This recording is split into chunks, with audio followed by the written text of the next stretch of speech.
Despite working in data analytics and modeling, outside of that life, board gaming, I am very, very analog. I'm very, very old school, and that's perhaps the balance. That's one of the reasons why I love board games, the interaction with the physical, being able to visualize the pieces, move the pieces, roll the dice, or flip the cards. And I keep track in various books and spreadsheets and logs every game that I've played, whether it's with a group or just by myself. Most of the time, or I should say most of my board gaming is solo compared to wargaming, which is like 99% with somebody or with a group. But I do enjoy larger board games, playing with other people, mostly co-ops.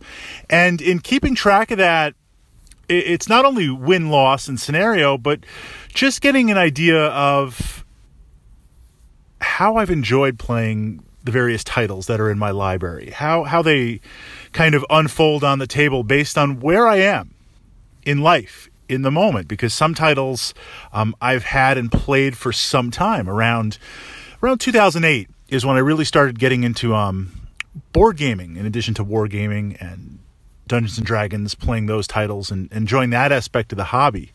And in looking back, admittedly, my obsessive personality makes it easy to record every action.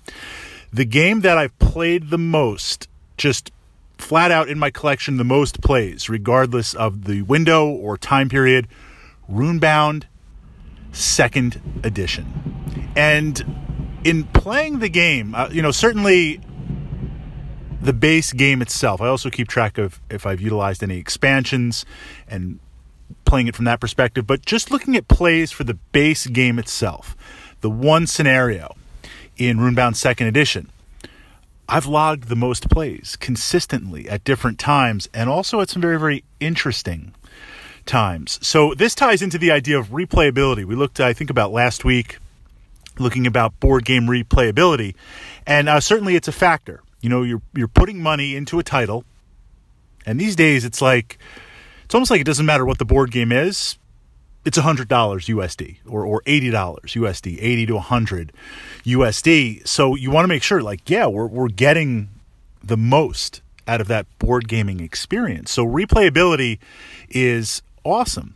And the replayability in Runebound 2nd Edition, I acquired the title in 2008. I think it released 2005.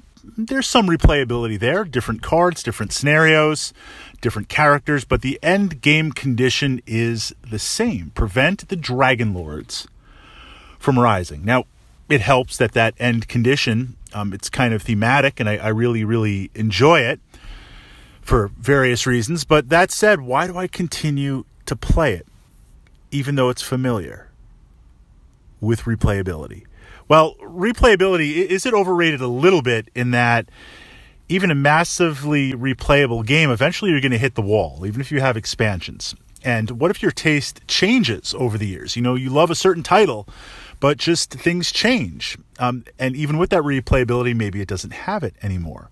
But what I've noticed, what brings me back to Runebound, and this is kind of the focus of this vlog, when you hit that wall for replayability, meaning you've seen all the scenarios, you've done it, you've burned through all the cards, you've tried all the characters, you've taken a break for like a year, so like time stories, and it helps that I can't remember anything because my brain is just a mishmash of various editions of rules and games and all sorts of stuff. So playing time stories, and I love time stories, but you play it one and done, it's consumable. A year later now, I've forgotten kind of some of the paths. Once you've been through all that and you know the game, as I do with Runebound, what brings me back? It's something that's familiar. It's a narrative that it's like watching, I find it's like watching your favorite movie. You've been there, done that, you can quote the lines, but in watching it, you can relax to the story. You can really immerse yourself in the story. It's not so much about win or lose. At this point, it is the nuance of the journey. So there's an enjoyment in playing Runebound 2nd Edition and just watching that journey unfold. I won't say escapism, because certainly that's an important part of life, and we all have our various mechanisms to escape, and I have my own. But board gaming isn't necessarily one of them, although sometimes it is. But with Runebound 2nd Edition, I also find that when I bring the game out, and this is that kind of analog link, the physical link, physically engaging the five senses as opposed to digital, which is just really a very, very dead medium with linking to the mind. I find that when I play Runebound 2nd Edition and I hold the dice and I move the figures and I flip the tokens and I resolve the cards and I go through the various stages of the game, there's a sense of continuity in that there have been some times in my life where things were a little bit challenging at the time. Things were challenging in life. And one of the only forms of stability in a crazy way was that game. An example, about 7 or 8 years ago, I was really putting a lot into my career. I was working very, very hard, and it was beyond just the price that you have to pay. That was happening, but I also had some family issues going on and a couple of other issues, like literally everything hitting me at once. And the only time, this was for I was going to say it was only for about 6 or 7 months, which doesn't sound like a long time, but even with an end in sight, that's a long time. That's tough. The only time I had to myself, really time for myself and time that I could combine into gaming, would literally be like 2:30 in the morning.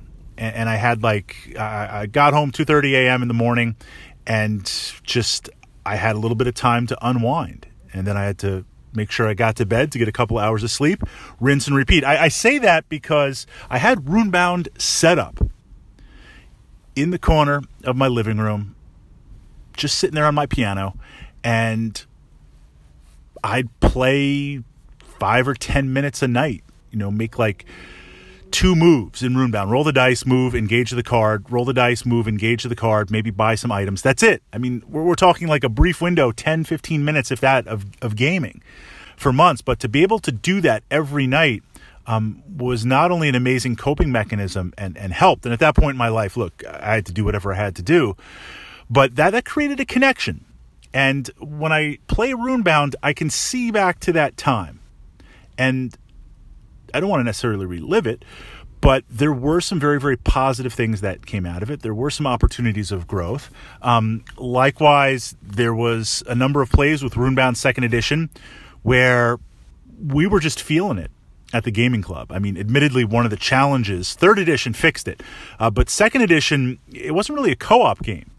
It was really a glorified solo game. It was a race game with you and the other race to the end condition, you and the other players. So you just kind of hung out while they took their turn. And that turn could be a little bit long, a little bit of downtime. But for whatever reason, for a couple of months, myself and the guys, we loved it. We played it.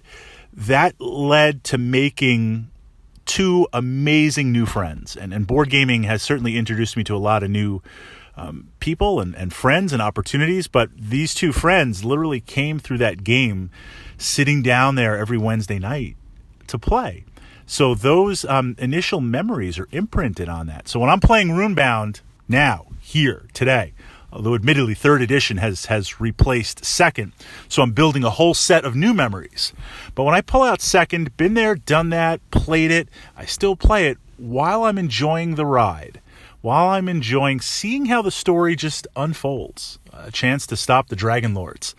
I can see those good times. I can feel those good times. There's almost a sense of time travel. Is that way too esoteric? But it kind of pulls into, there's games that replayability is important, and once you've hit that replayability wall, maybe you cycle it out or you trade it out. But then there's games that are just with you for the journey, whatever that journey is going to be. And even once you've hit that replayability wall, it's still all good.